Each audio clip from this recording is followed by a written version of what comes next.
Alors il est important, comme vous le savez, chers téléspectateurs, de trouver sa place, de prendre sa place et même de poser ses limites.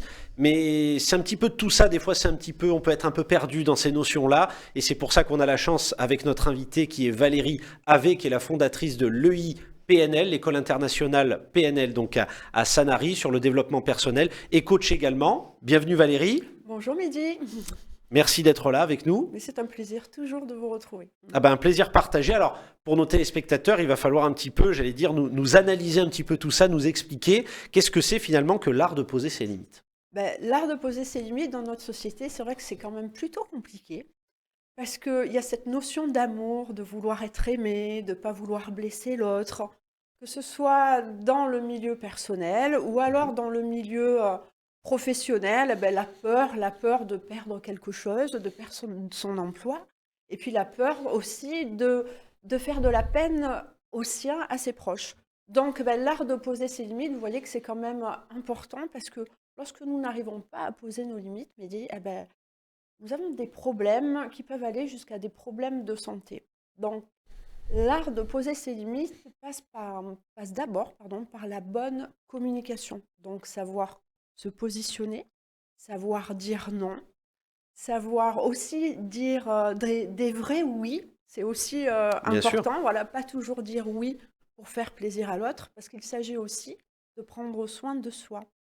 Donc, ce qui est important, il y a une étude qui a été faite scientifique, je ne sais pas si vous connaissez, Mehdi, sur les positions grégaires. Les positions grégaires, donc, ah non, moi je ne connais pas. Eh ben, Il va falloir nous expliquer. donc, les positions grégaires, c'est dans la vie, et même je dirais dans une journée, chacun d'entre nous devons adopter 4 positions. Donc, la première, vous avez celle du chef. Voilà, donc le chef, on sait tous que c'est un chef. Le C'est décisionnaire. le décisionnaire, voilà, qui va trancher, qui va dire ce qu'il faut faire ou pas. Donc, dans une journée, chacun d'entre nous, dans un contexte de vie, doit savoir être chef.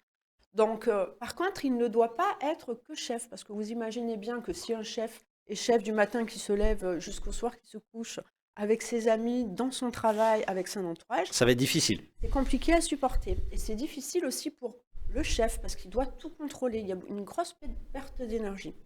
Ensuite, chacun d'entre nous devons être ce qu'on appelle soumis, suiveur, c'est-à-dire que le chef va dire quelque chose, par exemple. Exécutant. Exécutant, voilà, et puis on exécute, on suit, sans se poser des questions, parce que c'est comme ça, le chef a raison. Et par exemple, dans le milieu du travail, nous sommes embauchés, par exemple, pour une certaine fonction.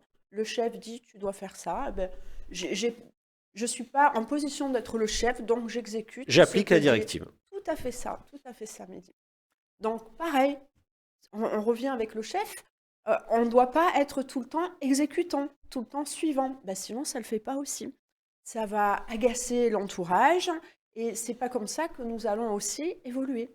Ensuite, nous avons cette fameuse position qui est la position axiale, sociale. Vous savez, c'est la personne dans le groupe qui est toujours joyeuse, Ah, la personne avenante. voilà, la personne avenante, c'est ça, Mehdi. Et donc, dans la société, on doit être, dans une journée, on doit être aussi ce genre de personne, savoir adopter cette position.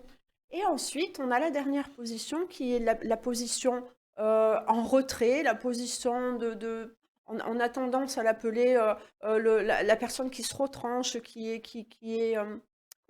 on dit qu'elle s'intéresse pas aux autres, mais en fait, pas du tout. C'est une personne qui a besoin de prendre du recul, d'observer ce qui se passe pour pouvoir justement réfléchir, analyser une situation pour pouvoir avancer dans la vie. Donc, comme vous avez compris, si on est toujours en retrait, ça ne va pas le faire. Si on est toujours en train de rigoler, social, axial, ça ne va pas le faire non plus. Si on est toujours chef, ça ne le fait pas non plus. Et si on est toujours suiveur, ça ne le fait pas non plus. Donc, pour être équilibré, dans une journée de 24 heures, Mehdi, il faut, à tour, en fonction du contexte, adopter l'une de ces 4 Alterné. positions, alterner, voilà, en fonction du contexte, pour pouvoir justement s'affirmer et prendre sa place et adopter une bonne communication. Tout ça dans l'expectative d'avoir une meilleure santé et une meilleure communication avec son entourage. Ah, est-ce qu'on peut dire finalement le maître mot, c'est l'équilibre alors? Tout à fait. C'est être un petit peu un équilibriste et savoir s'adapter en fonction de la situation adopter, on va dire, ce comportement, cette attitude adaptée, une intelligence de situation, en quelque Tout sorte. à fait. Une intelligence de situation, vous avez bien résumé, Mehdi. Alors c'est important, Valérie, quand même de le Oui. souligner que voilà, ça a quand même des vertus, on peut dire, même physiologiques, physiques. Parce que si on est inadapté, j'allais dire, à telle ou telle situation, ça peut apporter, on peut le dire, des séquelles derrière, Mais du tout à stress fait, qui va engendrer d'autres problèmes malheureusement de santé. oui, tout à fait, Mehdi. Donc il s'agit effectivement de...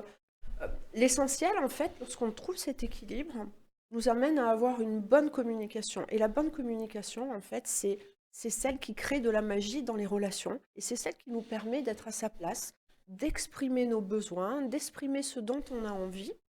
Bien sûr, alors, souvent les gens ont peur de prendre leur place ou de se positionner parce que quand on n'a pas l'habitude de faire ça, autour de nous, on a certaines personnes qui gravitent, voilà. Mais dès qu'on décide de prendre sa place, de se positionner, de s'affirmer, bien entendu, il va y avoir une notion de perte de personnes, d'entourage. Mais en même temps, il va y avoir aussi une qualité que vous allez retrouver dans votre entourage. Et cette qualité va vous permettre d'avoir un équilibre de vie. Alors, sans faire le philosophe du dimanche à un titre personnel, il y a un grand philosophe de l'Antiquité qu'on appelle Aristote qui disait que l'homme est un animal politique au sens où l'homme est fait pour communiquer, pour vivre en société. Donc c'est important, m'arrêtez si je me trompe, de trouver sa place et même de prendre sa place. C'est important de trouver sa place déjà pour son équilibre et son bien-être, de conserver cette place. Conserver. Voilà. Et lorsqu'on a des objectifs nouveaux, de prendre une autre place, de savoir prendre sa place et de s'affirmer. Eh ben, Valérie, avant de vous remercier justement pour tous ces bons conseils qui vont faire, j'en suis sûr, très plaisir à nos téléspectateurs, on peut retrouver le conseil du mois, je crois, sur votre site internet uipnl.fr. Tout à fait, vous pouvez retrouver le conseil du mois, le télécharger gracieusement. Et sur ce conseil de mois, vous verrez, vous aurez des petits exercices faciles, voilà, pour vous permettre justement déjà de vous exercer à reprendre votre place, vous affirmer, vous positionner. Ah ben écoutez, merci encore pour tout, Valérie, pour ces bons conseils. On ne revient jamais assez. On est avant tout une société d'hommes, donc c'est important de revenir à l'humain.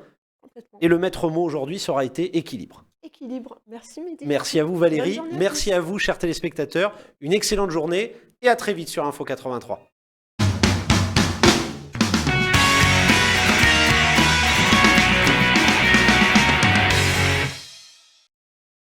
Ah bah, non, mais après, parce qu'il y a les conseils.